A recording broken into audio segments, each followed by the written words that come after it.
तो अभी दोपहर बजा है, तो अभी बेस्ट टाइम है सोलर पैनल को टेस्ट करने का। तो चलिए, मेरे पास अभी आया है 10 वाट का, कुछ ही दिन पहले डिलीवरी हुआ है। तो ये लूम सोलर के वेबसाइट से मैंने खरीदा था, जो कि 10 वाट का है। वहाँ पे बहुत सारा आपको सोलर पैनल मिल जाता है, तो आप आपके हिसाब से खरीद लेना।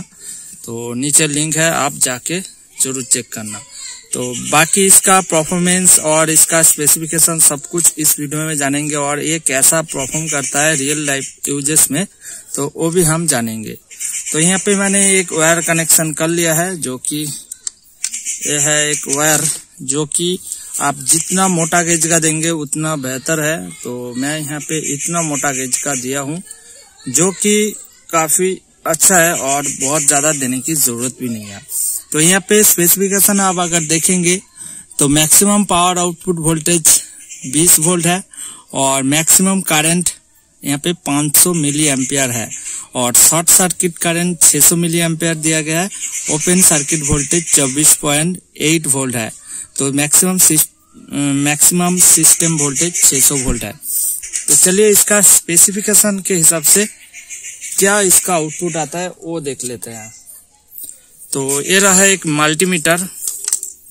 तो मल्टीमीटर को रखते हैं यहाँ पे, दिख रहा है। तो मल्टीमीटर को मैं यहाँ पे रखता हूँ, दिख रहा है? नहीं दिख रहा है।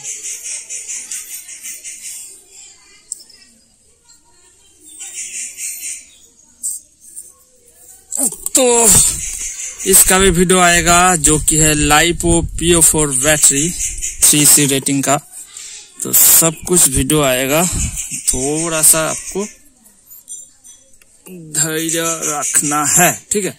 तो चलिए, तो इसका वोल्टेज शॉर्ट सर्किट करंट वो चेक कर लेते हैं, जो कि है 600 मिली एम्पियर। तो यहाँ पे एक्चुअल में 44 मिली एम्पियर दिखा रहा है। तो देखते हैं कि एक्चुअल में बहुत सारा बार क्या होता है कि इस वायर का भी एक रेजिस्टेंस होता है, तो इसलिए शॉर्ट सर्किट करंट सही से पता नहीं चलती है।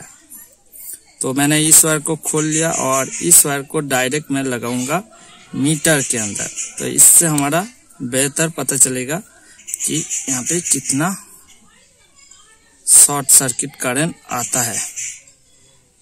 ओके, तो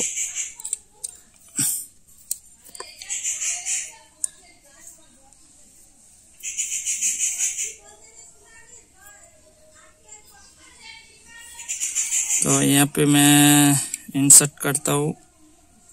तो सेम ही है, ज्यादा कोई चेंजेस नहीं है। तो एक्चुअल में ये 400 milliampere short circuit current provide करता है। तो चलिए, और अभी जो धूप है काफी बढ़िया धूप है, तो इससे ज्यादा धूप तो नहीं मिलेगा।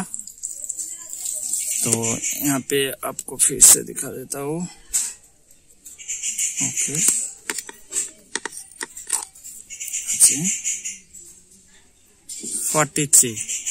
0.43।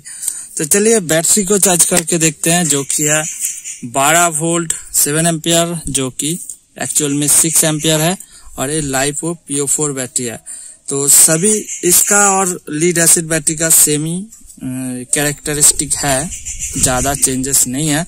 इसका भी चार्जिंग वोल्टेज 14 वोल्ट है, फुल चार्ज होने पर 14.5, एक्चुअली 14.8 होता है। और जो लीड एसिड बैटरी है उसका भी ऐसा ही होता है।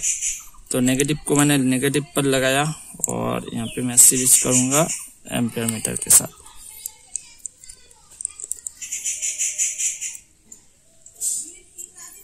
तो यहाँ पे एक्चुअल में इस साइड पर मेरा एक्चुअल में यहाँ पे क्या आ रहा है, आप देख पा रहे होंगे कि यहाँ पे चार्ज हो रहा है, दिखा रहा है कि 160 एम्प के साथ, क्योंकि मेरा यहाँ पे जो उंगली है उसका यहाँ पे रिफ्लेक्ट पड़ा है। तो यहाँ पे फिर से मैं इस साइड पे करता हूँ तो अभी देखते हैं कितना एम्पेयर पर चार्ज हो रहा है। तो अभी परफेक्ट एम्पेयर पर चार्ज हो रहा है, जो कि इसका हाईएस्ट करंट आउटपुट क्या हो। तो इसके ऊपर मैं एक फैन भी चला के दिखाऊंगा। तो एक्चुअल में ये क्या फुल चार्ज हो गया, देखते हैं। करंट तो आ रहा है, तो शायद ये फुल चार्ज हो गया होगा, इसलिए अभी कोई करंट नहीं। तो एक्चुअल में मेरा डिवाइस भी इतना गर्म हो गया कि वीडियो ऑटोमेटिक स्टॉप हो गया था।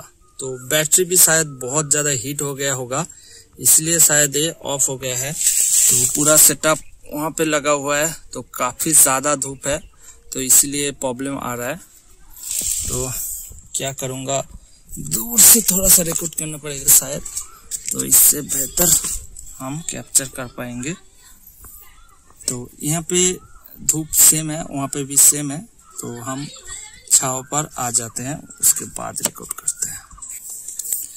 तो चलिए मैं यहाँ पे आप लोगों को दिखाता हूँ अभी कितना करंट पर चार्ज हो रहा है। तो मीटर को रखते हैं यहाँ पे, दिख रहा है शायद। तो अभी देखते हैं कितना एम्पेयर पर ये चार्ज हो रहा है। तो चार्ज तो अभी तक नहीं हो रहा है, तो इसका क्या कारण है। तो एक्चुअल में ये वोल्टेज एम्पेयर पर तो 14 वोल्ट है। तो फिर से देखते हैं।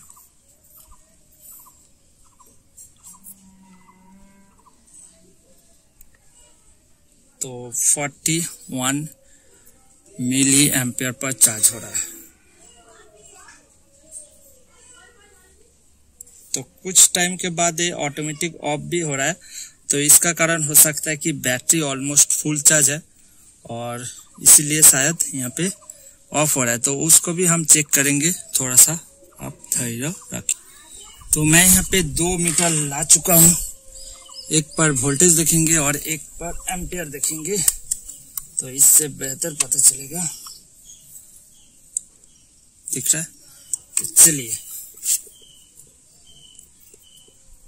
तो इसके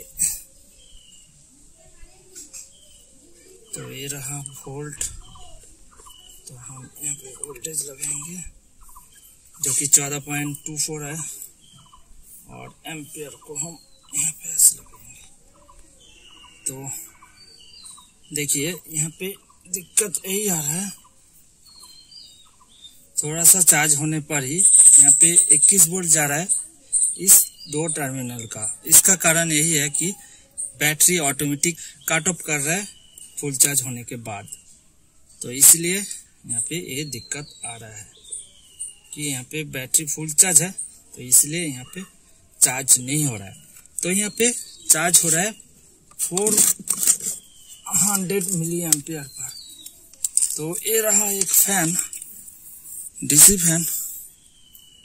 तो इसको हम अगर डायरेक्ट यहाँ पे सोलर के साथ जोड़ेंगे तो एक काफी जो 750 मोटर जो होता है उससे बना हुआ है, तो काफी ज्यादा पावर लेता है ये।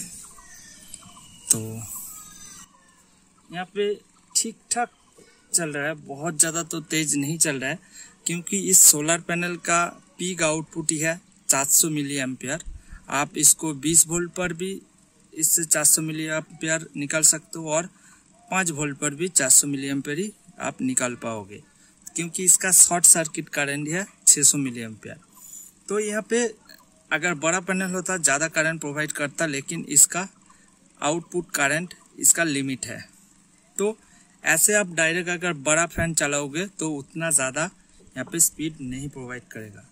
तो यहाँ पे अगर मैं इसको बैटरी के साथ कनेक्ट करता हूँ तो काफ़ी ज़्यादा अभी पावर आ चुका है, क्योंकि ये ज़्यादा करंट लेता है। 12 वोल्ट लगभग 2 एम्पेयर करंट लेता है। तो ये लगभग 24 वाट का एक डीसी फैन है, और ये सोलर पैनल है 10 वाट का, लेकिन 10 वाट से ज़्यादा ये प्रॉब्लम है कि इसका पीक आउटपुट 400 मिली एम्पेयर तक की आ रहा है, तो इससे ये डायरेक्ट नहीं चलेगा। अगर यहाँ पे चार्ज कंट्रोलर कुछ वगैरह लगा हुआ रहता तो इस सोलर पैनल का एफिशिएंसी और ज़्यादा होता, क्योंकि ये डायरेक्ट सब कुछ हो रहा है तो इसलिए इतना एफिशिएंसी नहीं दे पा रहा है।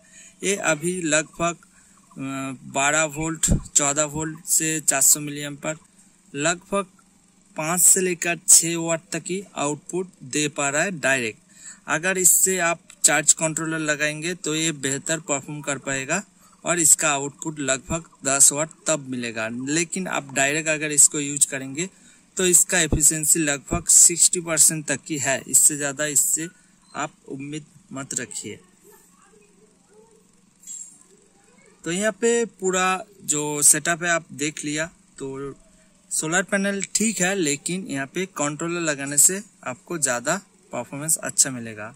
और इसको आप डायरेक्ट फैन वगैरह ऐसा, क्योंकि ये जो फैन है इसका जो पंखा का स्पीड है वो काफ़ी बढ़िया है, आपको अच्छे से ये जो कूलिंग है दे देगा। लेकिन ये डायरेक्ट इस पे नहीं चलेगा, उसके लिए आपको 20 वाट तक सोलर पैनल लगेगा। लेकिन आप फिर भी यहाँ पे अगर आप चार्ज कंट्रोलर नहीं लगाएंगे तो आपको 20 वाट पे भी उतना परफॉर्मेंस नहीं मिलेगा, क्योंकि यहाँ पे इसका करंट लिमिट है, तो इसलिए इसका परफॉर्मेंस उतना बेहतर नहीं मिलेगा जब तक यहाँ पे चार्ज कंट्रोलर नहीं लगाते। तो यहाँ पे जो पूरा सिस्टम है वो अभी तो मैं टेस्ट किया, तो उसके बाद हम इसको लगाएंगे एक इन्वर्टर पर और इन्वर्टर से